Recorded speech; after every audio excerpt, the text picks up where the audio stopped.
she acted in capacity of Valide Sultan, Mother Queen. She exercised her political and charitable influence, built mosques and social projects, and influenced the Ottoman history and culture. She was married to Rustem Pasha in 1539.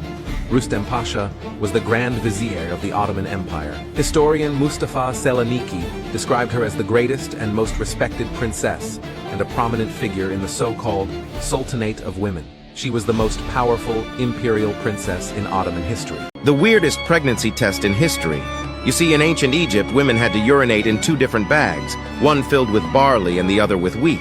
If either bag sprouted any seedlings, the woman was carrying a baby. But there's more. If the barley seed sprouted first, it was a boy, whereas if the wheat sprouted first, it was a girl. Although the Egyptian gender hypothesis was entirely wrong, you would be shocked to know that the pregnancy test was found out to be 70% accurate. This was because the estrogen in the urine of a pregnant woman stimulated seed growth. Have you ever wondered how ancient people tested for pregnancy? Let's dive into one of the strangest methods ever.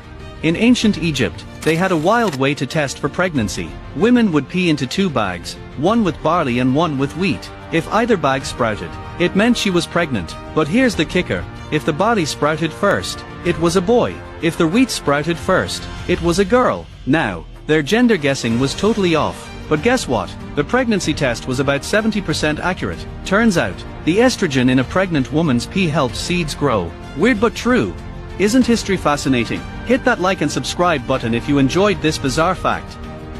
Makeover customs across different empires.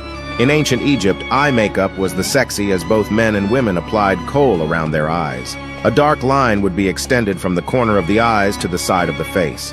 In ancient Rome, women considered red hair the most beautiful until Julius Caesar brought Gallic slaves to Rome.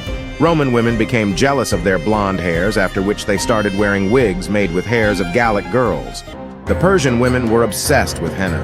It was used to dye hair and create temporary tattoos on hands and feet, a practice which continues to this day in the Middle East. Mongol women decorated their hair braids with velvet fabrics and coral ornaments to bling them up. If this wasn't enough to make a statement, they also wore heavy decked-out headdresses that they somehow worked without toppling over. Did you know this was the only Roman emperor to have fought as a gladiator?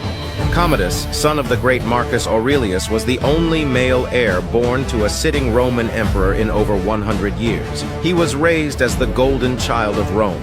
However, the attention he received got into his head. He believed he was a demigod and was constantly deluded in his own thoughts. He spent his time drinking and womanizing, ignoring the affairs of his empire.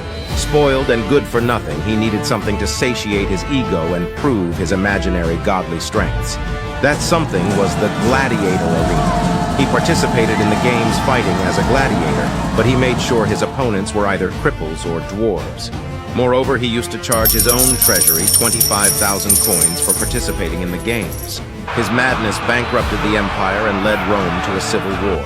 He was eventually killed at the hands of a hired wrestler, strangled in his bath and left to lie in a pool of his own crazy thoughts. Queen Elizabeth Bathory was born in the Transylvania region of Hungary. She is known as a 16th century Hungarian nobleman and serial killer. Born into a wealthy and noble family, Bathory is accused of torturing and killing young girls. Bathory, who was sentenced to house arrest for his murders, died in 1614 without a full trial. Bathory's life and the murders he allegedly committed have been described in a legendary way and have inspired many works in popular culture.